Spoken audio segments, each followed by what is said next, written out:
At the start of my freshman year, my arrogant 14-year-old self started writing my graduation speech. In my head, there was no doubt that I would be giving one because I was so smart. I think that a lot of people here expected this out of me, so I also expected it out of myself. My goal from freshman to junior year was to be able to give this speech at graduation, no matter what. The funny thing is that this past year, I did not have this at the forefront of my mind. I actually couldn't even find the speech I had started 3 years ago because with all the insanity that happens as one prepares for college, I barely thought about it at all this year. As I started over on this speech, I wanted to take a unique approach. I did not want to just recite my highlights of the years, as I'm sure we all have our own highlight reels that we can turn on inside of our heads. But I wanted to also dive into some of the message that we as a class can pick up on and utilize from our time in high school. Growing up is stressful, but I think some parts of it makes life easier. In these past 4 years, we have all done a lot of growing up, not just in our educational maturity, but in our physical and mental maturity as well.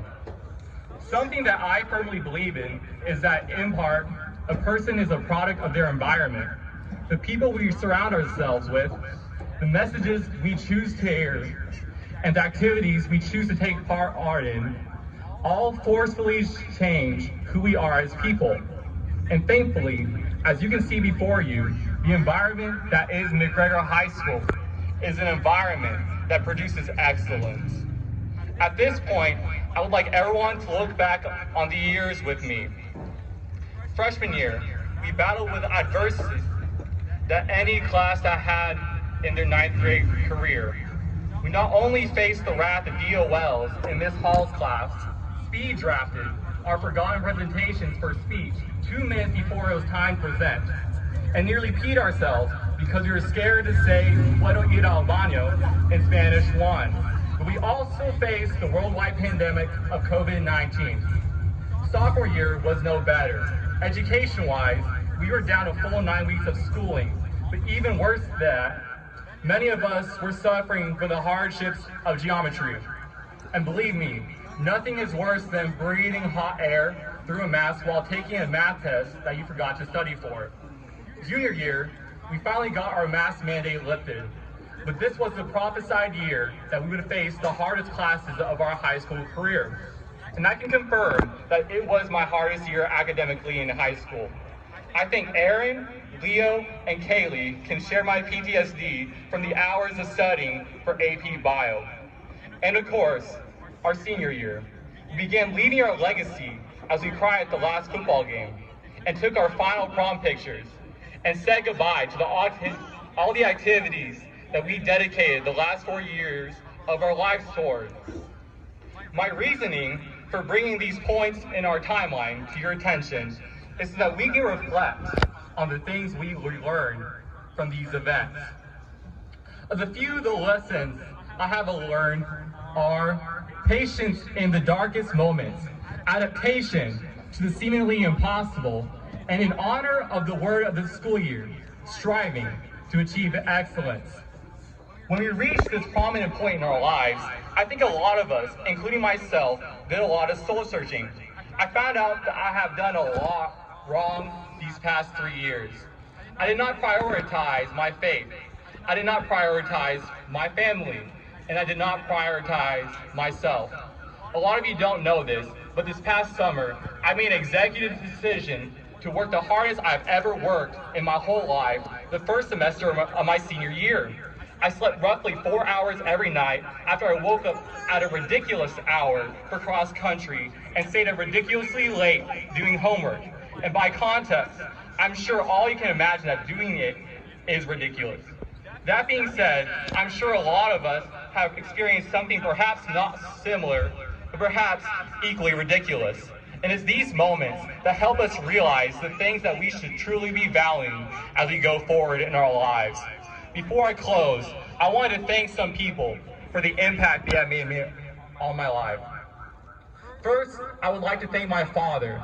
Dad, my whole life I wanted to be just like you, and now I get to do just that. Thank you for teaching me how to do DIY home improvements projects so that I am not a complete idiot when the sink is leaking. Thank you for being my role model in life so that I can be a true gentleman and take care of my own family one day. And thank you for giving me a more luxurious life than you had growing up. You and Mom sacrificed a lot for us so that we get opportunities that you never had. You're the most selfless individual that I know, and I'm more thankful for you than you will ever know. I want to thank my mother. You have always been there for me no matter what. When Dad would be deployed, you always made sure that we were taken care of. Thank you for devoting your life to me and my siblings. You are truly the most loving mom that anyone can ask for. You have been a role model for me in my faith and have taught me to put others first. I would like to thank our administration, Mr. Oden, for your help in my attendance and teaching me the lessons in maturity, Coach Johnson for teaching me humility even since the 8th grade, and Ms. Zamora for letting me sit in your office and tell you about the problems I've been having at school on so many occasions, even if your schedule is completely packed with meetings. I would also like to thank some of my teachers. Ms. Art, no matter how much I hate geometry and pre-cal, you were the teacher that looked after me since the 8th grade. You were my first UIL coach at the high school, and I'm thankful for our hard work took us to state on my final year. Ms. McGraw, even if you just started here, I feel like you have impacted my life so much. You're my chess buddy. Even if I talk so much mess while you played, I want to thank you for investing your time in me this year.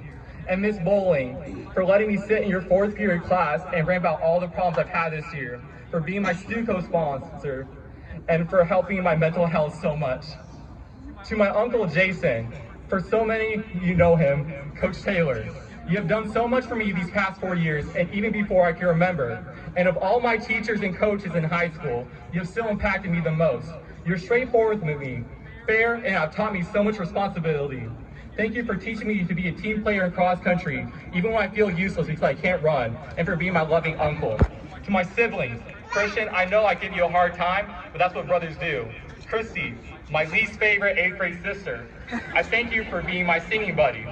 Every time I think about what I want to do in my future, I think about whether or not I am making a good role model for both of you to look up to. You impact every decision I make. To Kimberly, you inspire me to do so much in my life. Thank you for teaching me how to study, for taking me to Baylor on multiple occasions, and for listening to me rant about how much I hate everything. You have always looked after your younger brother, and I thank you for letting me rely on you once again as I start Baylor with you.